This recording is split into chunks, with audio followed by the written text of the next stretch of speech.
Week 10 of the fantasy football season. Here's a few tight ends I looked at on the waiver wire this week. The first guy, Cade Otton, Tampa Bay Buccaneers shot, and it looks like his job now, even if Cameron Brate comes off his head injury from a few weeks ago. Otton's gone out there 2 out of the last 3 games and had solid games, especially for a tight end position that's been consistent and weak this season. Week 7 at Carolina, 4 catches, 64 yards.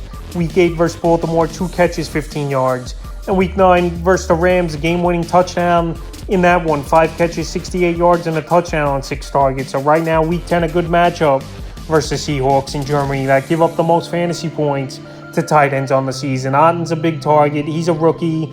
And Tom Brady, he's looking ways to move that football. And right here, Cade Otton could be a guy he could count on with Mike Evans struggling and banged up and Chris Godwin not 100% as well. So right now, available in tons of fantasy leagues here is Otton at 89%. And he's a tight end I definitely will go out there and get this week. The next guy, Cole Kmet, the Chicago Bears. So I was really down on Cole Kmet the first couple months of the season, but the last few weeks here, he's turned it around, and rightfully so. Justin Fields, he's looked like one of the better quarterbacks in the league as well over the last couple weeks. Week 8 at Dallas, 2 catches, 11 yards, and a touchdown. And then Week 9, a big breakout game here for Cole Kmet versus Miami. 2 rushes, 9 yards, and 5 catches, 41 yards, and 2 touchdowns. So the next couple weeks here, very good matchups coming up for Kmet.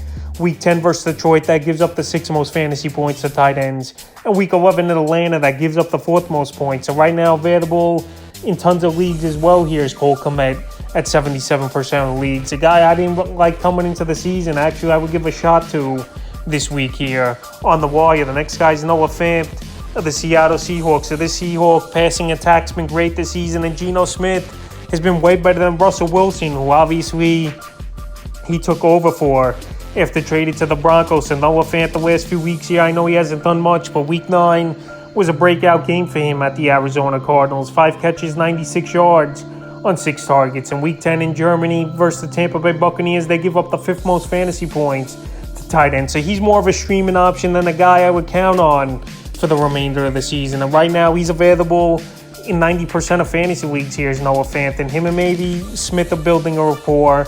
It's a good matchup on paper, like I said, versus Tampa Bay. And if you need a tight end here, he's a guy to get this week. The next guy is Greg Dulcich, his replacement this season in Denver. So Dulcich, so far, the first 3 games of his NFL career, he's looked good. Week 6 at the Chargers, 2 catches, 44 yards, a touchdown. Week 7 versus the Jets, 6 catches, 51 yards.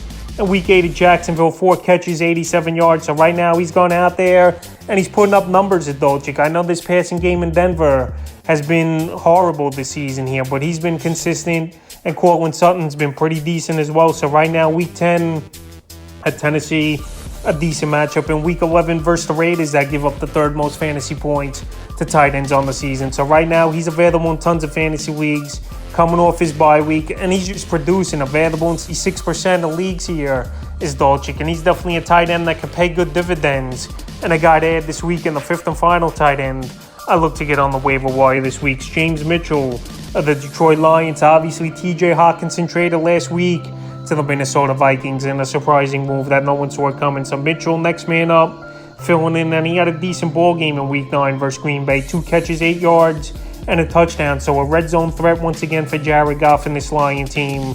Playing snaps, him and Brock Wright. But he's a guy obviously out there in 100% of leagues, and not a guy I'm going to go out there and run to the wire, but a guy to recommend, obviously, that now he's a starter and a red zone target. So Week 10, a decent matchup at Chicago. And Week 11 at the Giants, that's a decent matchup as well. So if you're in a pinch in deeper leagues, especially, James Mitchell is an ad this week, available in 100% of fantasy leagues. So that's a few tight ends I look to add off the wire for Week 10 of the fantasy football season.